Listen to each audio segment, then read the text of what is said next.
No one, not even the Macho Mage, can afford to ignore their equipment.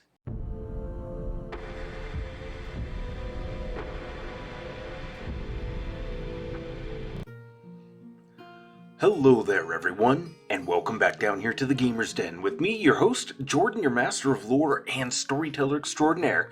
We are getting close to wrapping up everything for the first edition Pathfinder Wizard Guide.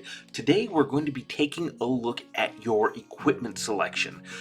Just remember that this guide, as with any other guide I produce, is mainly just about different suggestions, some general best practices, or things that seem pretty interesting and useful to you.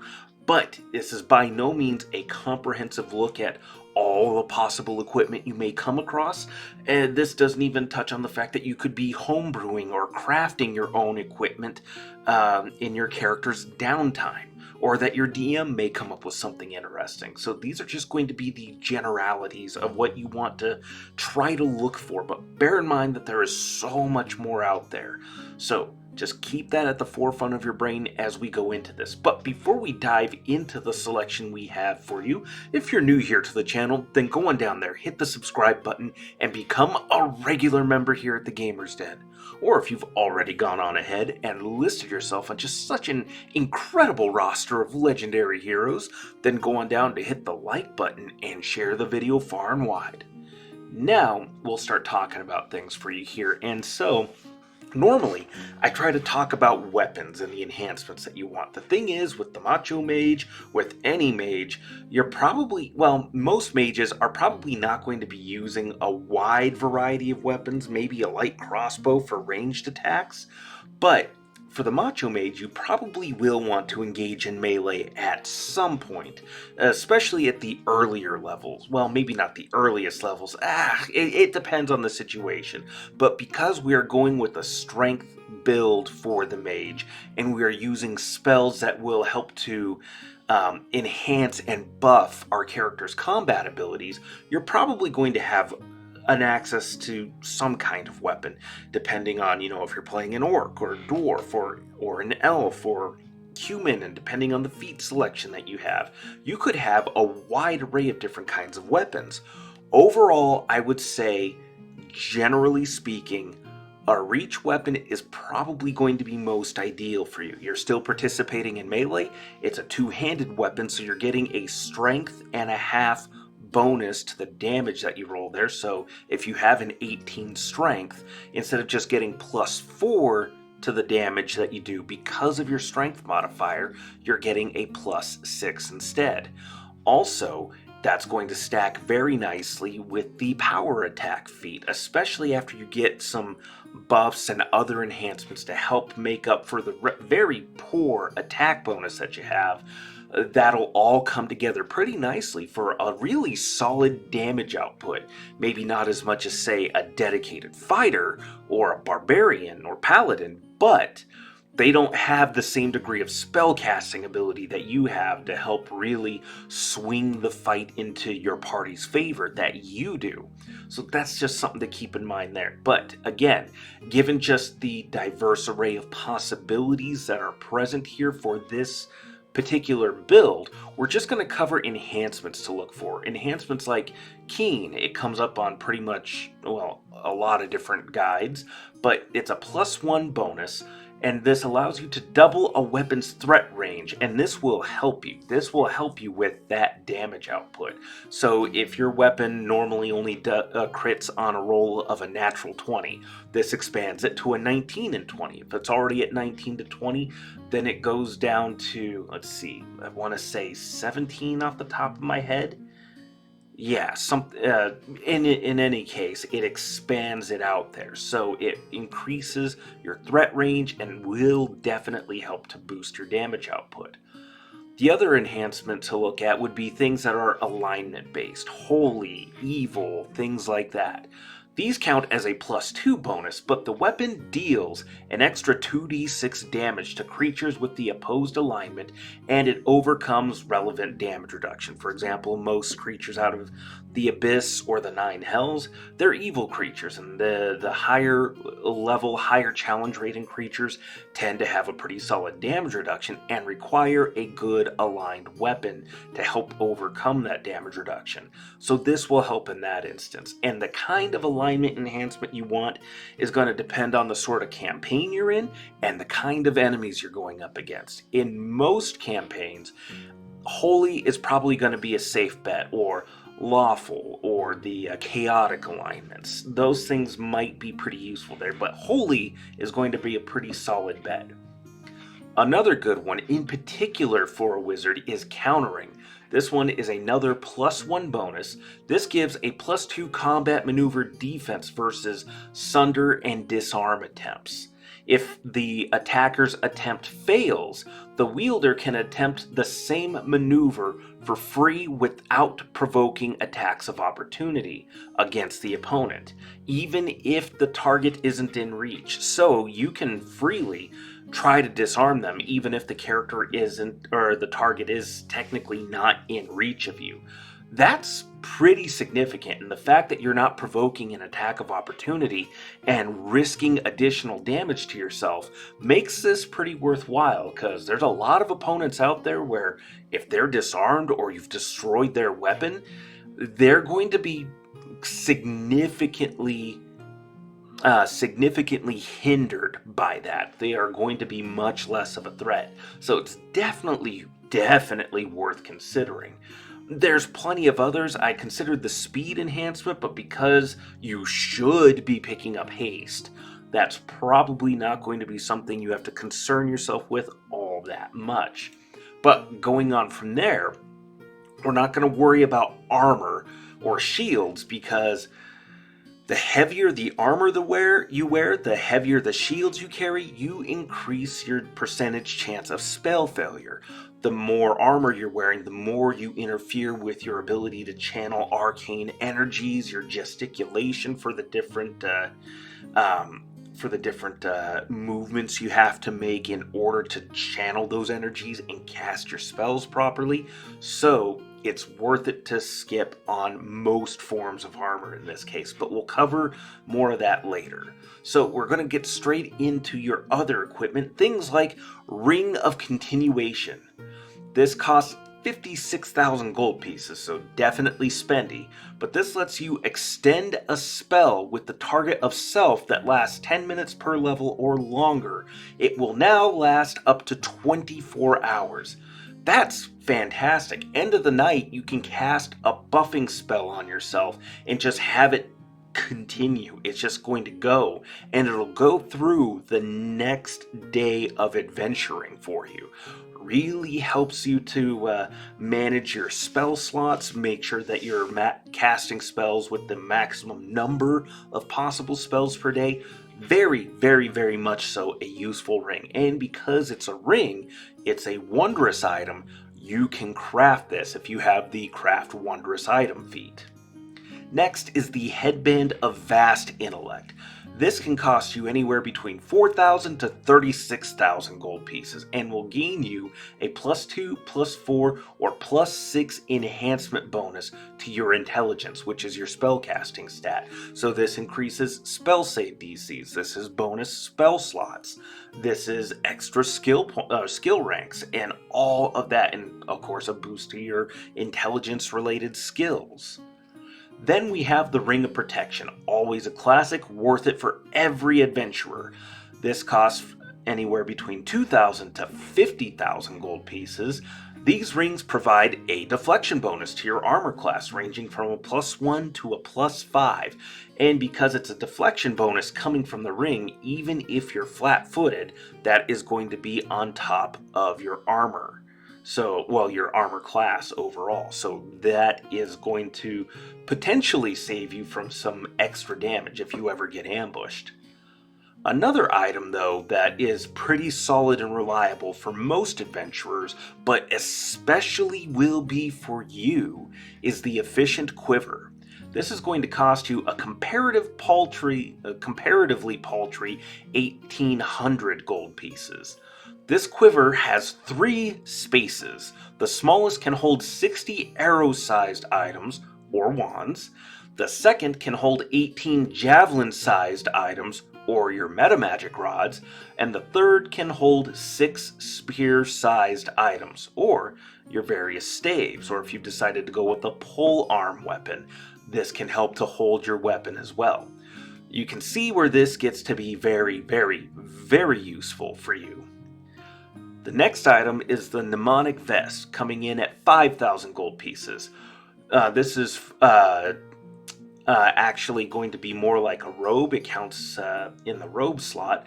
This lets you cast a scroll carried in it one time a day without consuming the scroll, though any required spell components are going to be consumed, so make sure you have those on hand. But if you have a scroll that is expensive but situational and you don't want to just burn it at the first time you need to cast it, then this will let you do that. This is a pretty safe way of going about that all the way around there, especially for those rare situational spells, but it's something that you don't really want to be caught without. What that situation looks like, I can't really narrow down specifics off the top of my head, but even if it's not a situational spell, if it's just a very useful scroll, something you think you're going to get regular use out of and don't want to have to keep buying it over and over, this can also help with that. Then we come to the belt of physical might. This is something you definitely want since we're looking at being the Macho Mage. This will cost you between 10,000 and 90,000 gold pieces, depending on what you select, getting you a +2, +4, or +6 enhancement bonus to 2 physical stats. In your case, you want strength and constitution. Why do you want those? Well, obviously, strength is your damage output, your ability to hit in melee, and your constitution is your hit points and fortitude save. And your fortitude save isn't great, my friend, so this, boosting it and giving you extra hit points to boot, is going to be very, very useful. Now, after that, we have the Quick Runner's Shirt. Coming in at 1,000 gold pieces, this lets you gain an extra move action one time per day. So this helps to boost your action economy and can help you with repositioning. Definitely a very handy item, and again, relatively inexpensive. Next, we have the Cloak of Minor Displacement. This costs 24,000 gold pieces, but provides you with a constant 20% miss chance on attacks that are directed at you. So just a fifth of the attacks coming your way are going to miss. Absolutely fantastic, especially since we're looking at being relatively close to the thick of the fighting, if you're using a polearm. Then next we have the Rod of Giant Summoning, costing you anywhere between 3,000 to 24,500 gold pieces. 3 times a day, summoned creatures gain the Giant Creature template. So lesser will affect 3rd level and lower summon monster spells for you. Standard will affect 6th level and lower, and then greater affects 9th level and lower. And this is going to be pretty handy for any wizard, not just the Macho Mage, but any wizard using summon monster spells will find that this is going to be incredibly handy. This increases the size of the creatures, affects their reach, the area that they occupy, so it adds in a little bit of battlefield control and increases threat range overall. Definitely a handy little pickup if you can find even the standard one. That will be very, very useful.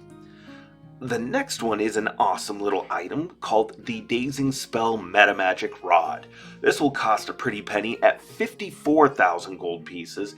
You cast 3 spells per day as if using the Dazing Spell feat, dazing targets if they fail their saves. So that's just a nice little kicker to have added on to other spells, particularly if you're throwing out anything like a fireball or cone of cold. That will definitely affect at least a couple of your opponents overall. The next meta magic rod is the Silent Spell, and this one's more incidental, but this works great as a meta magic rod. And this will cost you anywhere from 3,000 to 24,500 gold pieces. You can cast 3 spells per day as if you had the Silent Spell feat. Awesome, pretty handy to have, but not something that you'll use all the time, really. It's probably not worth it as a feat, especially for this build that we're going for, or most, I'd say most any kind of wizard build would probably be fine without the silent spell as a meta magic feat, but again, as a rod, handy enough and useful for those situations where it could come up that it's more useful for you to cast quietly. Then we come around to the last round of items here, and we have another classic for all of you. It's the Cloak of Resistance. This will cost anywhere from 1,000 up to 25,000 gold pieces, depending on the how high a bonus that you get. This gives a +1 to +5 resistance bonus to all of your saves. So this helps to shore up fortitude, reflex saves, and it just makes your will saves that much more ironclad. Now the next items are something that any spellcaster should pick up for whatever level of spells that you're able to find one for, or craft them, costing anywhere from 1,000 to 80,000 gold pieces, so you're definitely going to want to craft the higher level ones if you can.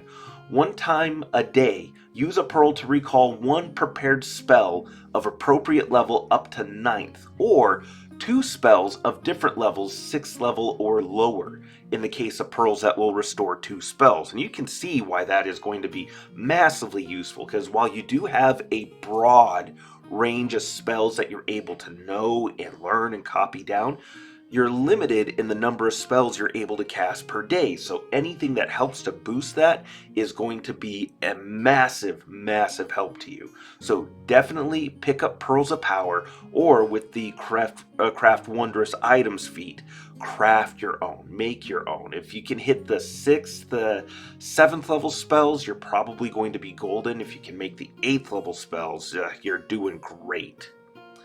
Then, lastly, we have Bracers of Armor, and this is going to be important for you as a Macho Mage looking to get into the thick of the fighting.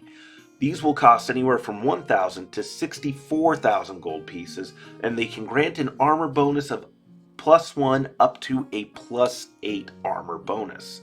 Now, the +4 armor bonus version is going to cost 16,000 gold pieces to buy, or 8,000 if you craft it. And the reason why I point it out here is that this is where Mage Armor caps out. Mage Armor gives you a +4 armor bonus, so that's going to beat most of the early Bracers of Armor, but once you get to the +4 or +5, then you can switch over to that, because that's just going to be a constant, consistent effect. Whereas Mage Armor, while it does have a great duration on it, it is going to give out at this point. So being able to swap over is going to be handy, opens up your spell slots for other things.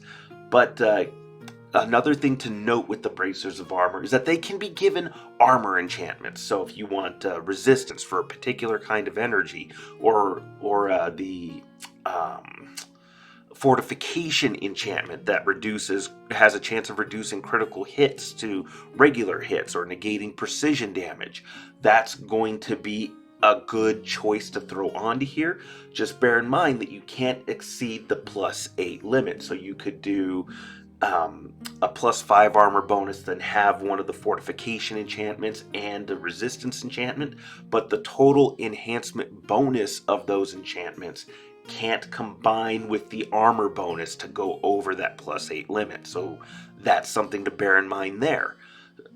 But really, like I said before, this is just the tip of the iceberg when it comes to all of the different magic items that are available out there. So if you have any others that you might recommend, scrolls, wands, any other kinds of robes of the Archmagi, for example, go on down to the comments below and share your thoughts. Did you like today's video? Did you dislike it? Let me know in the comments down below either way, and we'll engage in discussion. And remember, if you're new here to the Gamer's Den, go on down there, hit the like button, and hit the subscribe button to become a regular member here at our channel. But with all that said, I've been your host, Jordan, your master of lore and storyteller extraordinaire. I'm going to lay down. Things have happened. Nothing bad, mind you, just gotta rest up and recover. In any case, thank you all so very much for your time. You all have yourselves a good night.